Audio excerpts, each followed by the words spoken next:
अस्सलाम जी, good morning हो गई है तो welcome back to the new vlog guys.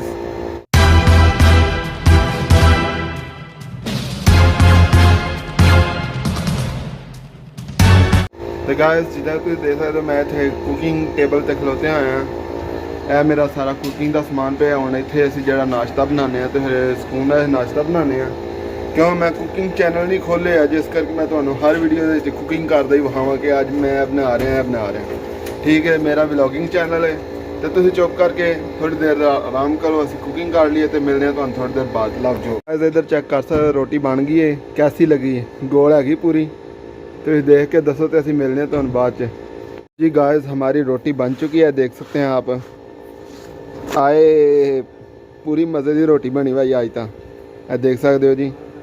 हुण सालन बनाने बस रोटी पकदी है, सालन की वारी आ जाती है। रहे ने आलू तो यह आंडे ने तो भी बनाना है। बाकी वहाने तो बाकी पूरी अज चस का नाश्ता बन रहा है तो देख सकते हो तुसी।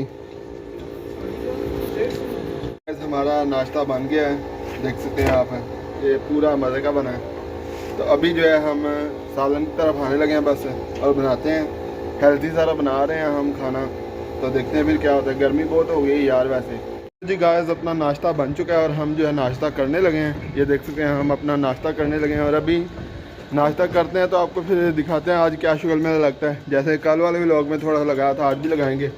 तो लव यू। आए आज तो पूरा मज़े का नाश्ता बनाया। आए हाय देख सकते हो जी, आलू आंडे और उधर रोटी मक्खन वाली। आए हाय आज तो चस आ गई। साडा नाश्ता बन चुका है तो असीं खान लगे हूँ अपना नाश्ता। तो खाने इसका टेस्ट कैसा है लो जी। हूँ असीं चेक कर लें कि वाकई मज़ेदार है कि नहीं। मज़ेदार तो मज़ेदार ही है, बंदा है मज़ेदार, बहुत फनी बंदा यार हो। चलो जी चेक कर लगे। है गया साडा निवाला। तो वाकई यार मज़ेदार मज़ेदार मज़ेदार। गाइस असीं रोटी शोटी खा के सौ गए सी ते असीं हुण रूम दा AC खराब होया, असीं हुण लाया ते उहदे विच छापर वगैरह फसे सन ते हुण असीं हुण धोन लई चले आं ते वेखने आं फिर की शुगर मेला लगदा। बाकी लव यू हो गया। ते जी देख सकते हो जी AC धुप रहा है, बहुत ही ज़बरदस्त किस्म का सीन है। ते जी दोस्तों देख सकते हो असीं AC धोन आए हैं, धो रहे हैं बस। बाकी लव यू हो गया ते वेखने आं फिर की शुगर मेला। हम लो जी गाइस साडा AC धुप गया, जिहदा देख सकते हो AC VIP करके धो लिया। मज़ा आ गया वैसे अज। तो वे लो चिट्टा सूट से याद दिखता गया है सारा ऐसे धोने जी। AC तो धो लिया, अभी उसको थोड़ा सा रखते हैं, उसमें पानी जो है वो निकल जाएगा। तो यहाँ पे मेरे दोस्त बैठे हुए हैं तो उनके पास जा रहे हैं। देख सकते हैं ये मेरे दोस्त हैं दोनों। हाँ जी ये सारे दोस्त बैठे हुए हैं। चाचा दास चाचा हाँ जी। और ये हमारा चाचा जो है बांग्लादेश से है। और ये देख सकते हैं ये मशीन सही कर रहे हैं। और ये हमारे पीछे भी एक दोस्त खड़ा है, नेपाली है ये।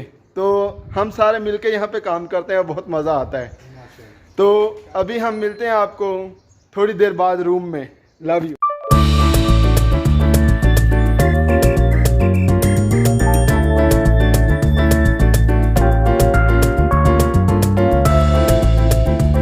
गाइस ऐसी धो रहा तो असी जरा जा रहे हैं थोड़ा जिम में थोड़ी ने एक्सरसाइज कर ली है।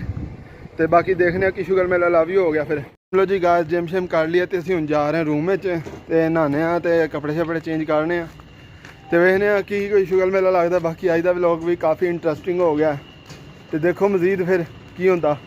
तो बाकी जिवें कल व्लॉग तुसीं प्यार विखाया जी, रोज़ाना मेरे व्लॉग में प्यार विखाया करो। तो बाकी लव यू हो गया तो मिलना थोड़ी देर बाद च नहान चले हूँ जी। गाइस अस नहा चुके हैं तो मूड की माँ भैन एक ही पई है। इतने बंदे इस तरह ने कि कुछ आखिए तो कुछ ना ही आखिए चंगा। ठीक है मूड चंगा भला मूड बंदे का होंदा तो माँ भैन एक कर रख छड़ते हैं। ठीक है मरवा खाने छोले तो फिर कहना असी नहीं बोले तो असी फिर कहना तो मिलने थोड़ी देर तक। तो जी गाइस अभी हम जो है ये व्लॉग की एंडिंग रिकॉर्ड करने लगे हैं। तो एंडिंग में आपको यही बताना चाहूँगा, यहाँ परदेश में जो है ना लाइफ बहुत मुश्किल है। रूम वाले उल्टा तंग करते हैं अलहदा, ठीक है, और बाहर जो लड़के होते हैं वो अलहदा जो है ना तंग करते रहते हैं। ठीक है छेड़ते हैं। इतने इतने मतलब सीधे जो है ना बंदे हैं, यकीन जानो इतने पाकिस्तानी हमारे अच्छे हैं ना, दिल करता है टोके में जो है ना दे के वाड डालें, ठीक है, वाड के टोटे टोटे कर डालें, ठीक है। तो अभी जो है ना, अभी हम व्लॉग को इधर ही एंड करते हैं। आई होप कि आपने जो है एंजॉय किया व्लॉग को। तो हम मिलते हैं आपको अगली वीडियो में, तब तक के लिए इजाज़त दीजिए। अल्लाह हाफिज़।